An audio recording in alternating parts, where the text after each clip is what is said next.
Bueno, y continuamos con más información en este mediodía, ya en el último tramo de Televisión Regional Noticias. Está con nosotros Germán Mangione, como todos los días viernes, para traernos su columna de opinión y obviamente que tiene que ver con números. Y hoy el tema elegido es la crisis industrial en la provincia de Santa Fe. ¿Cómo te va, Germán? ¿Cómo estás, Alejandro? Bien, bien, bien. Bueno, efectivamente, como vos decís, el tema es la crisis industrial.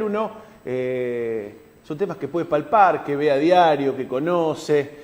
Pero en este caso lo que traíamos tiene que ver con números oficiales del Ministerio de Trabajo de la provincia de Santa Fe que dan cuenta de una situación realmente desesperante para la industria provincial y tienen que ver con los números de los procedimientos preventivos de crisis. Los procedimientos preventivos de crisis son los procedimientos que empiezan aquellas empresas que están en dificultades, aquellas industrias que están en dificultades y que necesitan alguna asistencia del gobierno provincial. Esta asistencia normalmente suele darse de la manera de baja de los aportes o de las cargas sociales para sostener a los trabajadores. En algunos casos inclusive tiene que ver con que desde el Estado se pueda sostener parte de los salarios. ¿Con qué fin? Y con el fin de que las empresas no terminen cerrando o no despidan trabajadores, porque está claro que una empresa que cierra, para volver a arrancar es realmente difícil, ¿no? Por lo cual, la idea es prevenir esos cierres. Bueno, los números que traemos son estos que decíamos preocupantes.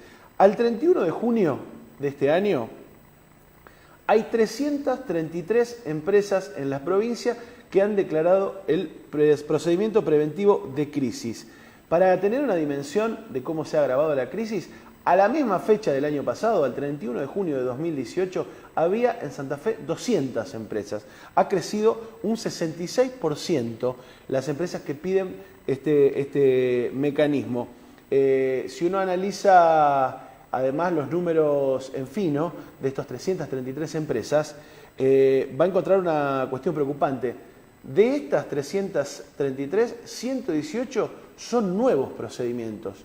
O sea, hay una parte que viene ya desde el año pasado, pero han iniciado desde comienzo de año hasta acá 118 empresas este proceso, con lo cual lo que va demostrando es que esa crisis de la que tanto se discute, de la que tanto se habla, tiene números preocupantes y va avanzando.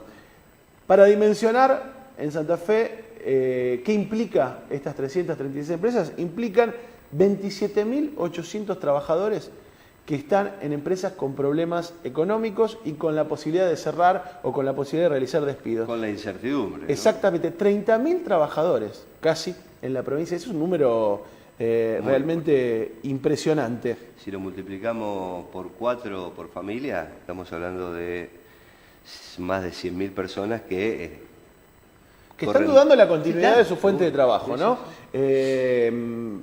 Esto, en los primeros 6 meses del año, decíamos, marca esta cuestión, 200 el año pasado, el número afectado el año pasado eran 16.000 trabajadores, o sea que estamos hablando que casi se duplicó, sí, ¿no? La cantidad de trabajadores con problemas, con empresas que tienen algún tipo de problema. Si uno lo piensa geográficamente, bueno, los problemas están centrados principalmente en la región de Gran Rosario.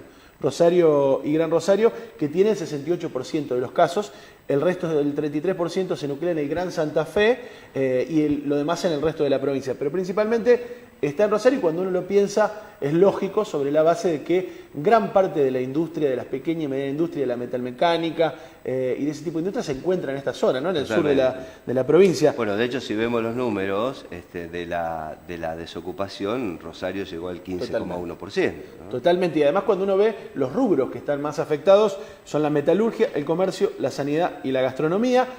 Otro de los rubros muy afectados es la fábrica de calzado, sí, ¿no? La fabricación de calzado, que aquí en nuestra zona tiene un desarrollo... Calzado y marroquinería están pasando por una situación terrible, con el tema de la importación. Claro, las causas, digo, son claras, se vienen discutiendo hace mucho tiempo, tiene que ver con las importaciones, tiene que ver con el aumento de los costos y tiene que ver en muchas de estas industrias que son muy dependientes de la energía, con los tarifazos, ¿no? Empresas como la del vidrio en Cañada, claro, de Gómez, dependiente de gas, por ejemplo, realmente están pasando un momento muy complicado.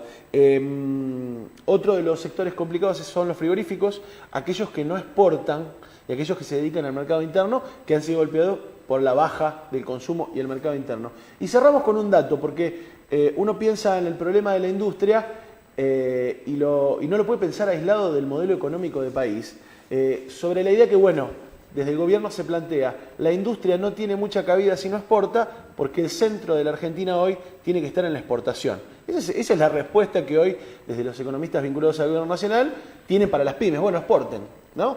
Vos sabés que esta semana el IPEC, el Instituto Provincial de Estadísticas y Censo de Santa Fe, da una cifra que la verdad es que completa el cuadro preocupante. Las exportaciones de origen santafesino, lo que se exporta desde la provincia de Santa Fe, en el 2019 tuvo una baja de más del 13% de divisas de ingreso medido en dólares. Aumentó la cantidad de lo que se exporta, aumentó el volumen de lo exportado, pero cayó lo que se recauda. Claro. Digo, realmente da la idea además de que ese camino de estar atado a la exportación de commodities depende centralmente de lo que pasa en el mundo y efectivamente no resuelve el problema de la gran mayoría de las industrias. Incluso esta semana la Bolsa de Comercio de Rosario planteaba que aquí en nuestra zona, en el cordón agroexportador, en el complejo agroexportador, cuando uno piensa en la capacidad de la industria, que es el estandarte, si querés, de este modelo económico, la exportación con algún proceso de los commodities, del aceite de soja, la harina de soja, alcanzó la capacidad ociosa de la industria de nuestra región el 45%. La mitad de las industrias vinculadas a los commodities en nuestra región está parada. Digo, comentamos este dato al final porque sobre esa idea de que la industria cae o que es un factor que tiene que caer para que crezca otro aspecto de la economía, tampoco resuelve, ¿no? Tampoco se resuelve de esa manera. Y además tampoco todos pueden exportar. Totalmente. Hay empresas que no pueden exportar, Totalmente. que están pensadas para el mercado interno. Exactamente. No todo el mundo puede Cuando exportar. decíamos los frigoríficos, por ejemplo, mientras la mayoría de los frigoríficos están complicados porque se dedican al mercado interno, aquellos que tienen alguna vinculación con el exterior, como es el caso de Paladini, hoy, por ejemplo, estaba Miguel Echeverri, el subsecretario de Agroindustria, para el primer embarque de carne de cerdo a China. Digo, no, algunos sectores muy minoritarios que logran reconvertirse a la exportación pueden mejorar un poco sus números, pero el conjunto de la industria, que es además la que da el trabajo en la provincia, las pymes son la primer fuente laboral, se encuentran en esto que decíamos al comienzo, que ha crecido un 60% los procesos preventivos de crisis. Realmente preocupante, no es una novedad, es lo que viene pasando, lo que sí, si se quiere, es una novedad que los datos oficiales muestran un agravamiento de esta cuestión y muy poca perspectiva de revertirse. Totalmente. Y hay que tener en cuenta que son datos oficiales, no son inventos de ninguna parte. El Ministerio de Trabajo, IPEC, los datos que recaba la misma provincia de Santa Fe. Totalmente. Bueno, va a ver qué hace el próximo gobernador a partir del 10 de diciembre, ¿no? Un hombre que viene de la industria, que conoce el tema de la producción. Bueno, seguramente será creo yo que va a ser uno de los ministerios más importantes que va a tener, será el Ministerio de la Producción. Así es. Germán, muchísimas gracias. A ustedes, como siempre. Buen fin de semana. Igualmente. Nos vemos el viernes que viene. Vamos al móvil porque está Roque Luis Caballero.